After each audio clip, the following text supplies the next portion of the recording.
श्रीमाधोपुर नगर पालिका के बजाज धर्मशाला प्रांगण में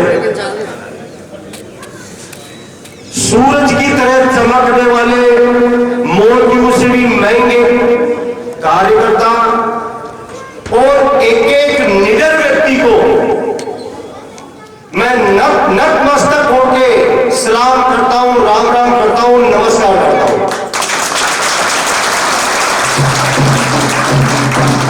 आप सबको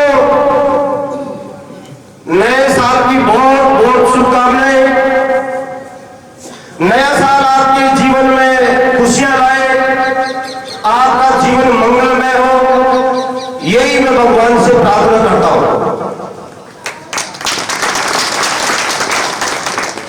आप लोग श्रीमाधोपुर प्रत्येक पंचायत गांव ढाणी से अपना अमूल्य समय निकाल के आप लोग इस ओंकार रैली में आए और आप लोगों ने एक संदेश देने का जो काम किया है वो आने वाले समय में कांग्रेस सरकार के खिलाफ एक बहुत बड़ा आप लोगों का कदम होगा।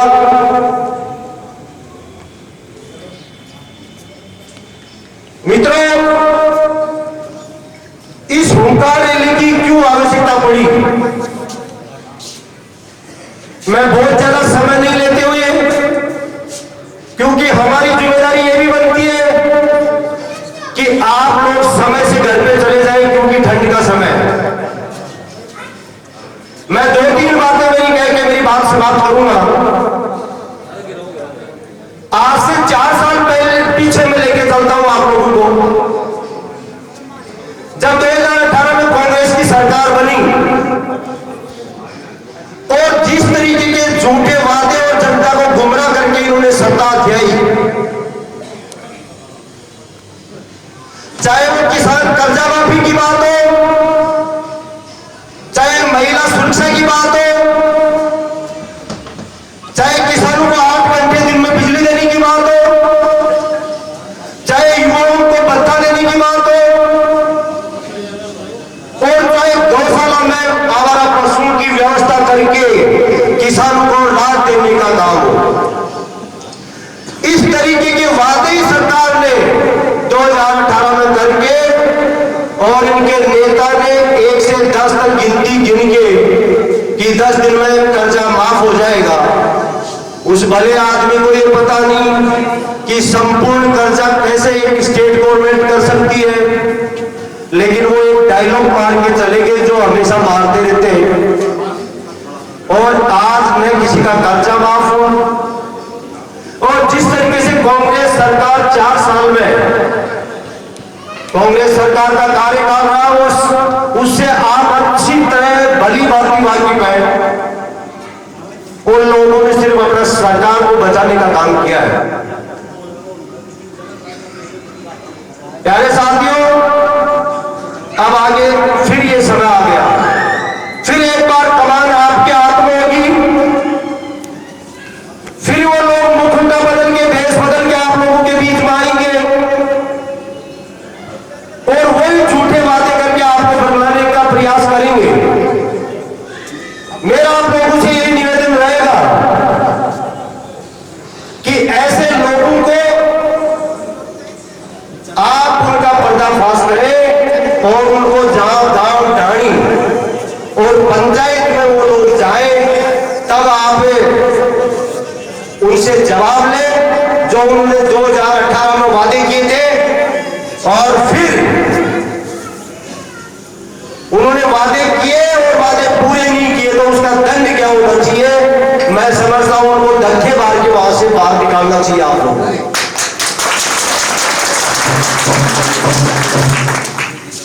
हमारी किसान कौम, मजदूर, बोली वाली कौम को जो लोग इस तरीके से बदलाते हैं वो एक बहुत बड़ा पाप करते हैं, और इन लोगों ने 2018 में पाप किया है, उसकी सजा इनको मिलनी चाहिए। और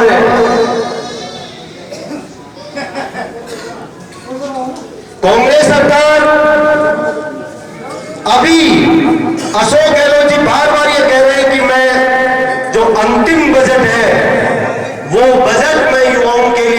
किसानों पे लाऊं, किसानों के लिए लाऊंगा, मजदूरों के लिए लाऊंगा। अरे मुख्यमंत्री जी, आप ये इस बजट में घोषणा करके और फिर उनको लागू कब करोगे? योजनाएं कब लागू होंगी?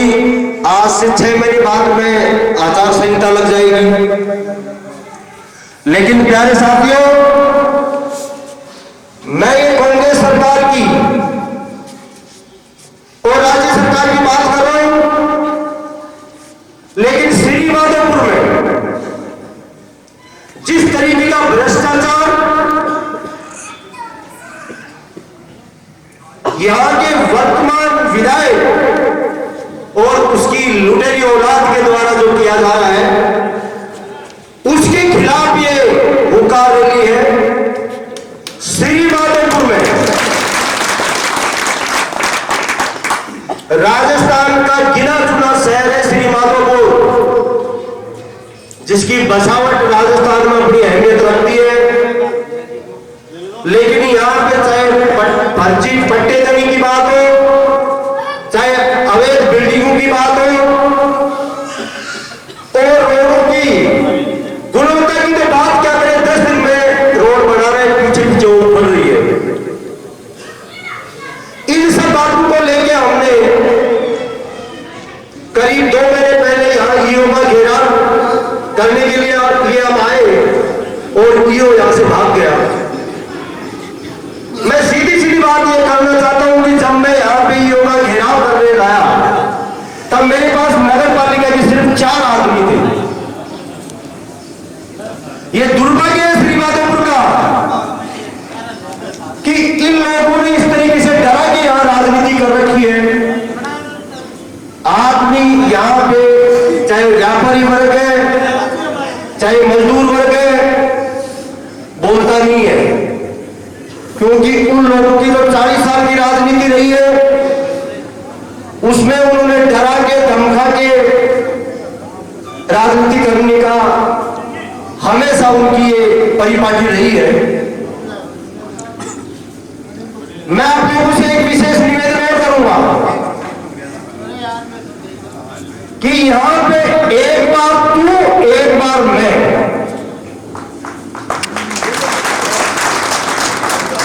इस परिपाटी ने यहां की संपूर्ण समस्याओं को जन्म देने का काम किया है, क्योंकि उन्होंने कभी जनता की परवाह नहीं की। उनको पता है अगली बार मेरा नंबर आ रहा है, इस बार ये कर रहा है।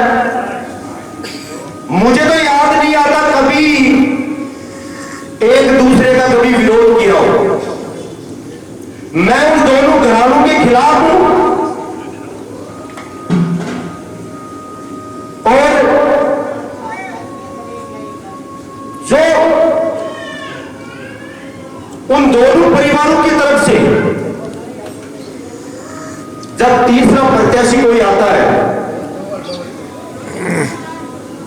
तो इनके कुछ दलाल किस्म के लोग हैं जो इन्होंने एक गिरोह बना रखा है श्रीमाधोपुर में। उन लोगों से ये तीसरे प्रत्याशी के खिलाफ दुष्प्रचार करवाने का काम करते हैं। आप लोगों को याद होगा कि मैं बहुत पीछे ले जाके और 2018 के चुनाव में आपके यहां पे 2 प्रत्याशी, एक नरेंद्र मैरोली था और एक दुर्गा प्रसाद खर्रा था। शायद उन दोनों ने कभी आप लोगों से चाय भी नहीं पी होगी। यहां वो चाय जिसको पिला के गए होंगे, 2 रुपए वो खर्च करके गए होंगे। लेकिन इन लोगों ने जिस तरीके की इनकी राजनीति है, उसमें हम सब भी गुमराह होंगे और उन लोगों की इस तरीके की हालत की कि आज वो श्रीमाधोपुर की तरफ मुंह नहीं करते। उनके कार्यकर्ताओं द्वारा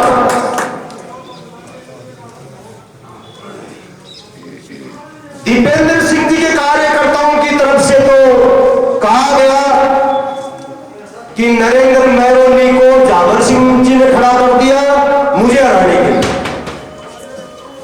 जावर सिंह जी के कार्यकर्ताओं ने कहा दीपेंद्र सिंह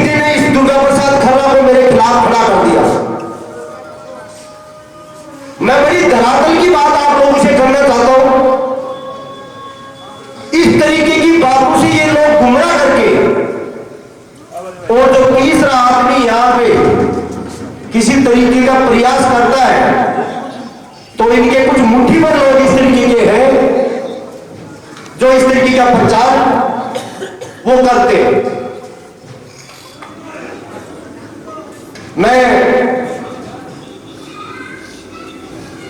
आप लोगों से मैं जो भी मैंने इन 4 साल में जनता के बीच में रह के काम किया है,